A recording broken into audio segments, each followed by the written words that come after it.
Pakistani drama Jannisar episode में हम देखेंगे कि इसमें बहुत ही ज़्यादा ट्विस्ट आ चुका है कहानी में।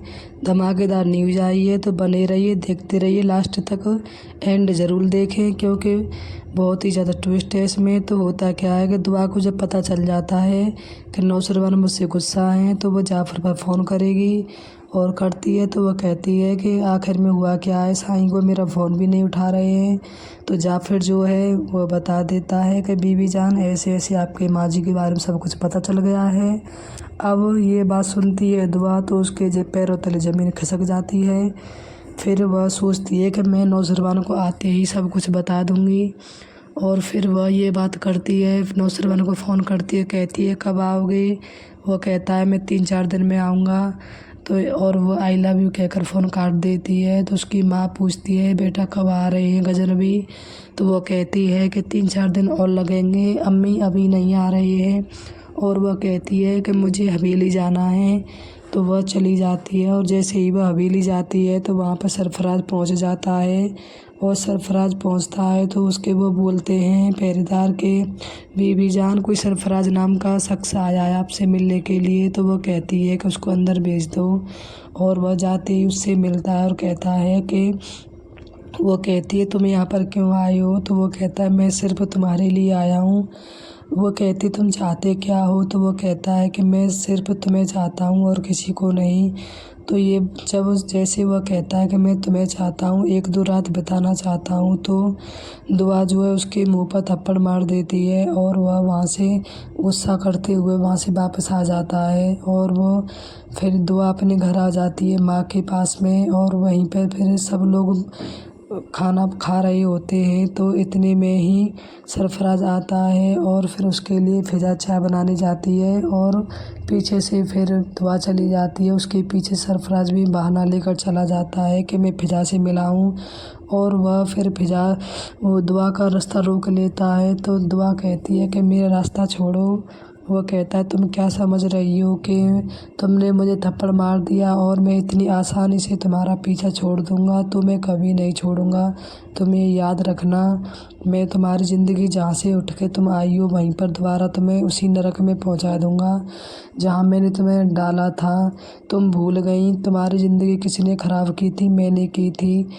ये सब जो है फ़िज़ा सुन लेती है और उसके हाथों से चाय और कप की प्याली जो है गिर जाती है और वो सब पूरे घर वाले इकट्ठे हो जाते हैं। सरफराज वहाँ से चला जाता है और दुआ जो है सारी बात बता देती है कि ऐसे ये मेरा माँ जी था, इसी ने मुझे फंसाया था और उस गंदी जगह पर इसी ने पहुँचाया था। अब ये बात जो है फ़िज़ा को सहन नहीं हो पा रही, वो तो एकदम बौखला जाती है, पागल हो जाती है। और वह कहती है अभी चलना है मुझे। सरफराज आज तक मैं चुप रही थी, वो बोलता था, लेकिन आज मैं बोलूँगी और वो चुप रहेगा और मुझे जाना है। मुझे अपना दुख नहीं है, दुख मुझे इस बात का है कि उसने मेरी छोटी बहन दुआ की ज़िंदगी ख़राब कर दी और इसकी वजह से उसके साथ कितना गलत हुआ। तो वो जाते हैं सब लोग, तो उसका बाबा बोलते हैं कि हम सब साथ चलेंगे। तो सरफराज के घर पर फ़िज़ा सब जाते हैं तो फ़िज़ा वहाँ चीखती है और ज़ोर ज़ोर से कहती है सरफराज बाहर निकल, कमीने बाहर निकल। तो इस पर जो उसके अम्मी और अब्बू और उसकी बहन तीनों निकल के आते हैं। तो वो कहते हैं ये कौन सा तरीका है फ़िज़ा बात करने का। तो वो कहती है कि अपने बेटे को निकालो, तरीका तो मैं उसी को बताऊंगी कैसा तरीका है। और जैसे वो बाहर आता है और कहता है तुम पागल क्यों चीख रही हो, क्या पागल हो चुकी हो। तो इतने पर ही वो उसके गाल पर थप्पड़ मार देती है सरफराज को। सरफराज देखता रह जाता है हक्का बक्का और उसके घर वाले हक्के बक्के रह जाते हैं। सोचते हैं कि ये वही लड़की है जो बिल्कुल बोलती नहीं थी। और फिर उसके बाबा कहते हैं कि तुम्हारी तरबियत यही थी, तुमने यही सब कुछ सिखाया था कि इसने एक नहीं मेरी 2-2 बेटियों की इज्जत से खेला है। मैं इसको कभी माफ़ नहीं करूँगा और मुझे आज बहुत शर्म आ रही है कि मैं इन 2 बेटियों का बाप हूँ जिनकी ज़िंदगी एक ही शख्स ने ख़राब की और वो मेरा दामाद है। तो ये सब कह के उसके घर वाले जो है बस देखते रहते। उसकी माँ कहती है कि तुम ऐसे कैसे कह सकते हो, मेरे बेटे ने किया है। तो फ़िज़ा कहती बस अब और एक शब्द नहीं तो मैं भूल जाऊंगी कि तुम मेरी माँ के जैसे दिखती हो, लगती हो। आपने बहुत कह लिया और मैंने बहुत सुन लिया, अब बस करो ना, मैं सुनूंगी अब सिर्फ तुम सुनोगे, मैं नहीं सुनूंगी और मैं इसको तलाक दूंगी। और ऐसा वह कहती है। फिर दुआ भी उसके थप्पड़ मारती है और दुआ के बारे में वो कहता है कि यह एक से नहीं है, हज़ारों लड़कों से बात करती है और करती थी। इतने पर जो है गजन भी आ जाएगा और वह बंदूक लेकर उसके सीने पर रख देगा और उसको गोली चला देगा। और सरफराज के जो है फिर वह बच जाता है।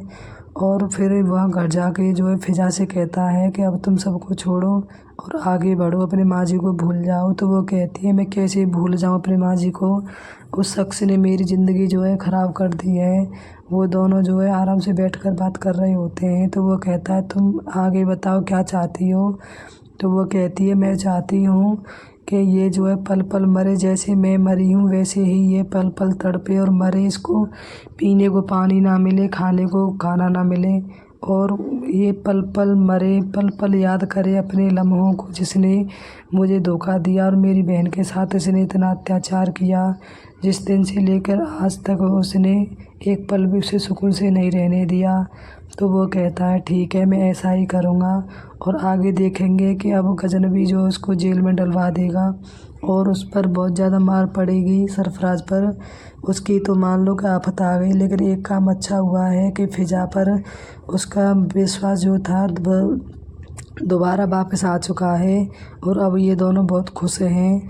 तो ये अगर ऐसे ही प्रोमो देखने के लिए आपको देखने हैं तो मेरे चैनल को सब्सक्राइब ज़रूर करें, लाइक करें, शेयर करें। अच्छी लगी हो तो लाइक